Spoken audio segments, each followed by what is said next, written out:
ನಾವು ಪ್ರತಿನಿತ್ಯ ಹೇಳ್ತಕ್ಕಂಥ ಮಂತ್ರಗಳಿರ್ಬೋದು, ನಮ್ಮ ಧಾರ್ಮಿಕ ಕಾರ್ಯದಲ್ಲಿ ಉಪಯೋಗಿಸ್ತಕ್ಕಂಥ ಪದ್ಧತಿಗಳು ಇರ್ಬೋದು, ಇವತ್ತಿಗೂ ಕೂಡ ಇದೆ. ನಿಮಗೆ ಉದಾಹರಣೆಯಾಗಿ ಒಂದು ಮಾತನ್ನು ನಾನು ಹೇಳ್ತೀನಿ. ಅದು ಈಗ ನಮ್ಮೆಲ್ರಿಗೂ ಕೂಡ ಗೊತ್ತಿದೆ. ಯಾರಾದ್ರೂ ತೀರ್ಕೊಂಡಾಗ ಅವರ ಶವವನ್ನು ಸಂಸ್ಕಾರ ಮಾಡಕ್ಕೆ ತೆಗೆದುಕೊಂಡು ಹೋಗ್ಬೇಕಾದ್ರೆ ಕಾಲನ್ನ ದಕ್ಷಿಣದ ಕಡೆಗೆ ಇಟ್ಟು ತೆಗೆದುಕೊಂಡು ಹೋಗ್ತಾರೆ. ಯಾಕೆಂದ್ರೆ ತಿರ್ಗಾ ಎದ್ದು ಬರಬಾರ್ದು ಅಂತ ಅವರು ಆ ಕಾರಣಕ್ಕೋಸ್ಕರ ತೆಗೆದುಕೊಂಡು ಹೋಗ್ತಾರೆ ಜನಕ್ಕೆ. ನಮ್ಮ ಪುರಾತತ್ವ ಸಂಶೋಧನೆ ಮಾಡ್ಬೇಕಾದ್ರೆ ಆರ್ಕಿಯಾಲಜಿಲಿ ಅನೇಕ ಸಮಾಧಿಗಳನ್ನ ಅಗೆದು ತೆಗೆದು ಸಂಶೋಧನೆ ಮಾಡ್ತೀವಿ. ಸಾವಿರಾರು ವರ್ಷದ ಕೆಳಗೆ ಆಗಿರ್ತಕ್ಕಂಥ ಸಮಾಧಿಗಳಲ್ಲೂ ಕೂಡ ಅಕಸ್ಮಾತ್ ಏನಾದ್ರೂ ಕೂಡ ನಮಗೆ ಅಸ್ಥಿಪಂಜರ ಸಿಕ್ಕಿದ್ರೆ ಅದರ ಕಾಲು ದಕ್ಷಿಣಕ್ಕೆ ಇರುತ್ತೆ.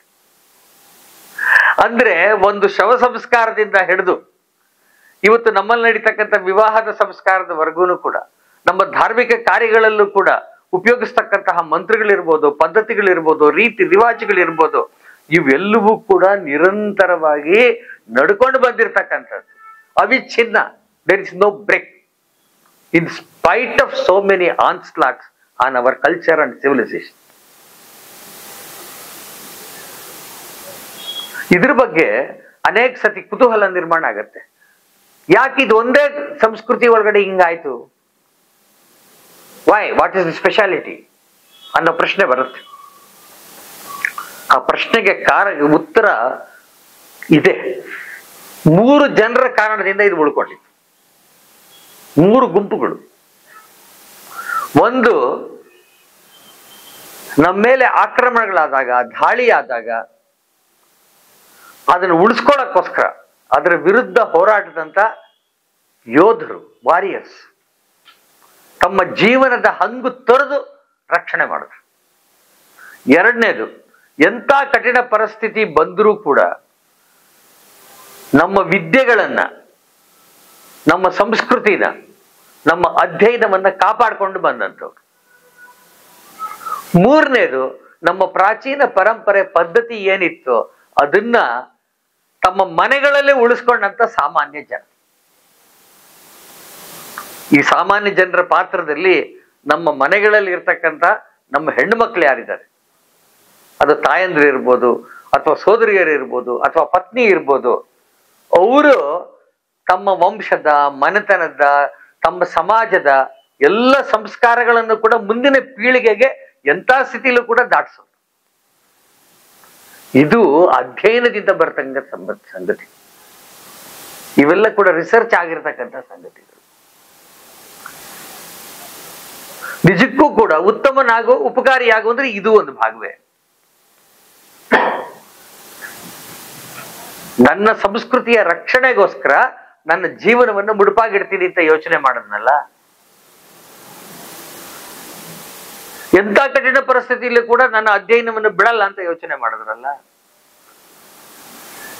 ಅತ್ಯಂತ ಕಠಿಣ ಪರಿಸ್ಥಿತಿಯಲ್ಲಿ ಸದ್ಯ ನಮ್ಮ ಜೀವನ ನಡೆಸ್ಕೊಂಡು ಹೋದ್ರೆ ಸಾಕು, ಊಟ ಬಟ್ಟೆ ಇದ್ರೆ ಸಾಕು ಅಂತ ಯೋಚನೆ ಮಾಡಿದಿರಾ, ನಮ್ಮ ಮಕ್ಕಳ ಸಂಸ್ಕಾರ ನಿರಂತರವಾಗಿ ಮುಂದುವರಿಬೇಕು ಅಂತ ಯೋಚನೆ ಮಾಡಿದಂತಹ ಕೋಟ್ಯಾಂತರ ತಾಯಂದಿರು, ಮನೆತನದವ್ರದ್ದಾರಲ್ಲ.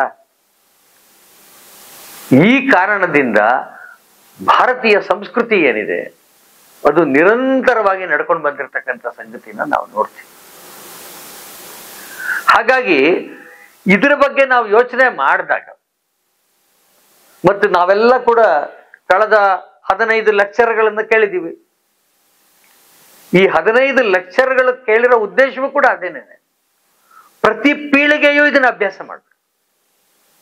ಇದು ಬಹಳ ಮುಖ್ಯವಾಗಿರ್ತಕ್ಕಂಥ ಸಂಗತಿ. ಇದು ಎಲ್ಲೋ ಪುಸ್ತಕದಲ್ಲಿ ಇರಬೇಕಾದಂತ ಸಂಗತಿ ಅನ್ನುವಂಥದ್ದಲ್ಲ, ಜೀವಂತವಾಗಿ ನಮ್ಮಲ್ಲಿ ಅಳವಡಿಸ್ಕೊಳ್ತಕ್ಕಂತಹ ಸಂಗತಿ. ಮತ್ತು ಪ್ರತಿ ಪೀಳಿಗೆಯನ್ನು ಮಾಡ್ಬೇಕು ಅಂತ ಹೇಳಿದೆ ನಾನು. ಯಾಕೆ ಅಂತ ಹೇಳಿದ್ರೆ, ಪ್ರತಿ ಪೀಳಿಗೆನಲ್ಲೂ ಕೂಡ ಇದು ನೀಡ್ ಆಫ್ ದಿ ಅವರ್ ಮತ್ತು ಹಿಸ್ಟಾರಿಕ್ ನೆಸೆಸಿಟಿ. ಹಂಗಾದಾಗ ಮಾತ್ರ ಈ ಬದಲಾವಣೆ ಬರಕ್ಕೆ ಸಾಧ್ಯ. ಇದು ನಿರಂತರತೆ ಮುಂದುವರಿಯಕ್ಕೆ ಸಾಧ್ಯ ಆಗಿರ್ತಕ್ಕಂಥದ್ದು. ಮತ್ತು ಭಾರತೀಯ ಸಂಸ್ಕೃತಿಯ ಇನ್ನೊಂದು ವಿಶೇಷತೆ ಅಂತ ಹೇಳಿದ್ರೆ, ಕಾಲ ಸುಸಂಗತವಾಗಿರ್ತಕ್ಕಂಥ ಬದಲಾವಣೆನ ಅದನ್ನ ಮಾಡ್ಕೊಳ್ತಕ್ಕಂಥ.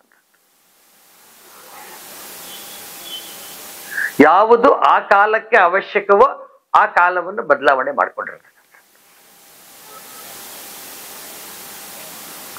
ಹಾಗಾಗಿ ಪ್ರತಿ ಪೀಳಿಗೆನೂ ಕೂಡ ಈ ಸಂಗತಿಗಳನ್ನ ಅಭ್ಯಾಸ ಮಾಡ್ಕೊಳ್ಬೇಕಾಗಿರ್ತಕ್ಕಂಥ.